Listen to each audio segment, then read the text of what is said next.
A 12-seat Cessna dropped us off on a tiny airfield on the northeast corner of Kisar Island, a tiny speck of an island about 10 by 10 kilometers and nearly square. You can see more of a description in my previous blog. Moshe, whose family comes from this island, claims that one could walk its circumference in a single day. While I suspect that's a bit of hyperbole, it is indeed very small, with the island of Timor split into Timor-Leste and Indonesian Timor looming off to the south, about a 2-hour boat ride away. You may be wondering why we choose to travel to one of the most isolated spots in the world, with only one flight in and one flight out a week. It is a very unexpected place, even by the standards of the rest of Indonesia, to find Jewish descendants. The island is largely inhabited by two separate indigenous tribes, the Oirata in the southeast and the Meher in the north. They speak different languages and have very different cultures, yet both have traditions of descent from ancient Israelites. Over the last 2 days, we've learned about Oirata traditions. I hope that before we leave on Tuesday, we'll also learn more about the Meher traditions. It has been very exciting to meet and hear the oral histories of the Oirata people. The interviews have been both enlightening and fascinating, shedding light on the tribe's practices and beliefs. I want to share some highlights from very long discussions. These across 4 interviews with an added chorus of onlookers who had a lot to share, spanning nearly 4 hours. We heard stories of their arrival on the island from, as they believe, ancient Israel, and practices they believe confirm their Jewish identity. It was especially exciting because the major informants weren't from the same clans and had little direct contact one to another. Our first interview was held near a compound that screamed Jewish, yet in many ways it was misdirection. It was made up of 2 traditional thatched buildings, one serving as a prayer house and the other a platform under a thatched roof used for teaching and lectures. The main building contains one large room. It has a platform which was explained as their altar, a table with menorot and shofar, and at the back, a small platform that was said to be for the Kohanim. There was also a loft above, which they called the Holy of Holies. Most likely it was used at least one time for an old black box, which I'll come to later. They even have paper Torah scroll similar to the scrolls used across the Indonesian Jewish communities, which they read on Shabbat and they celebrate on Saturday. The Jewish bubble was quickly burst by the banners lining the walls of the prayer house, clearly Messianic Christian in nature. Our host, Paulist, didn't try to hide that the compound was Messianic, funded by a Messianic church from Java. That could have been a conversation stopper right away, but instead, as we sat with Paulie at his house, we heard an oral history far more interesting than the Messianic prayer house would have suggested. His family and community didn't become Jewish because of their Messianic connections. Instead, their tradition of Jewish origin reaches back into the distant past.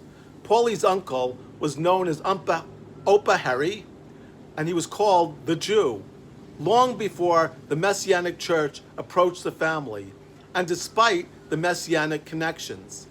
That mantle has now fallen on Paulie.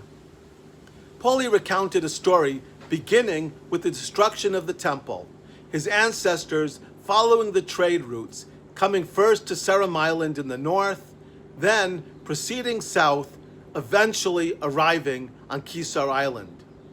He also mentioned that his clan, the Maui, are found with slightly different spellings all through the central and southern Maluku Islands. He mentioned customs he also identified as Jewish.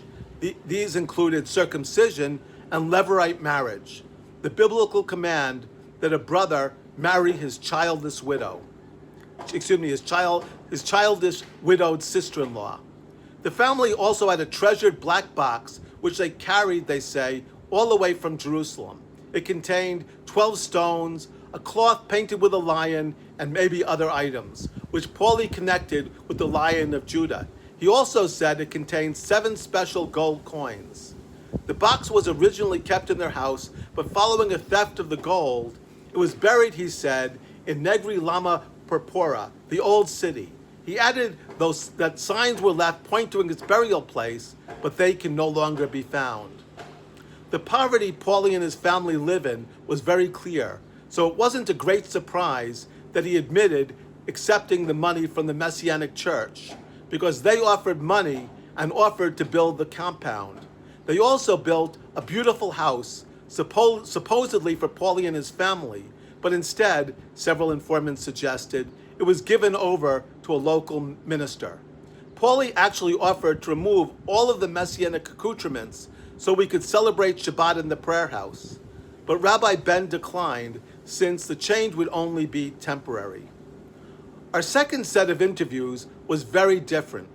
We went to seek Bakpak Yoshua, a very elderly, respected elder of the community, reputed to know all of the community's lore. Sadly, due to cognitive decline and perhaps the late hour of the interview, he was only able to share a few words. But luckily, his wife and the tribal leader Julius, who arrived later, shared important information.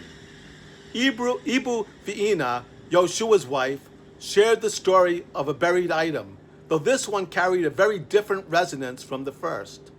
She recounted that when the Dutch arrived in the early 1700s, they gave the community metal plates inscribed with Christian scripture, along with a war hammer and gold. These two, she said, were buried in the old city and have disappeared.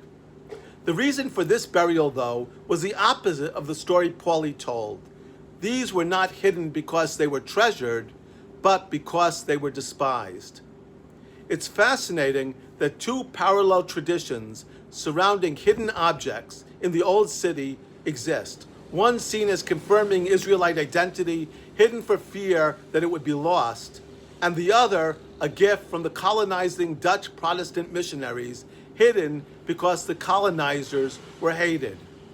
Ibu Faina mentioned the Araita tradition that the tribe was descended from ancient Israelites and connected it herself to the Babylonian exile, though she also said that she didn't believe it.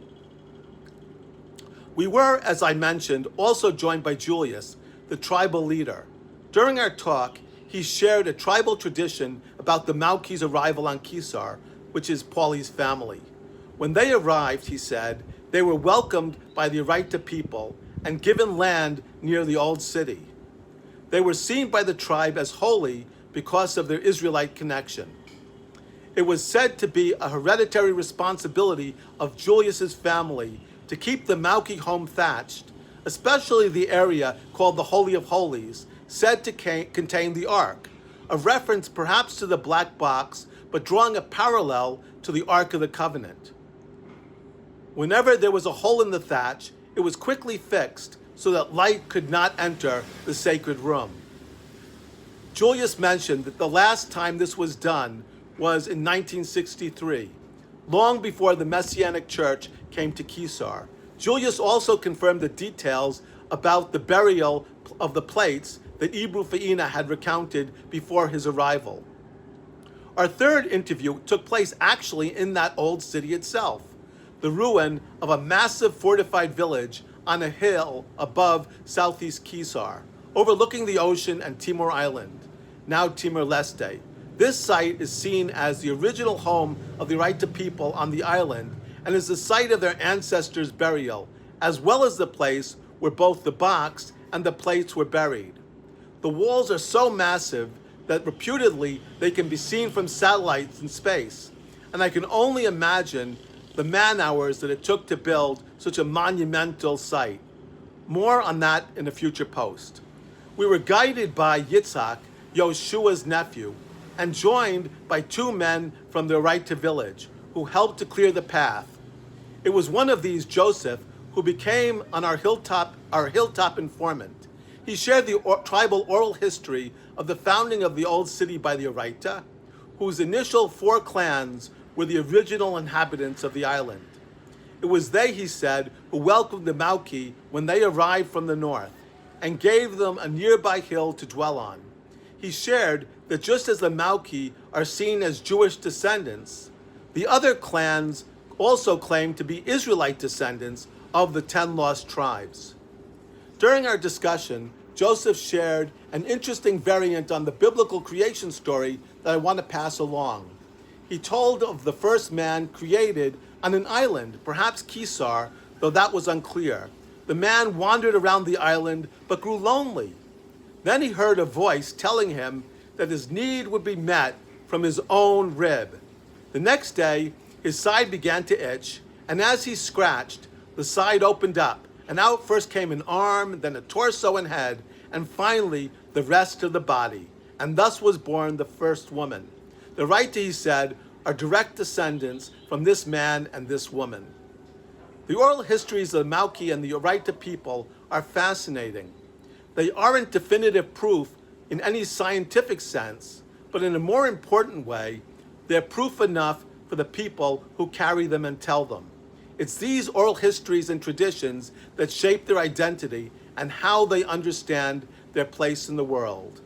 External confirmation is totally unnecessary.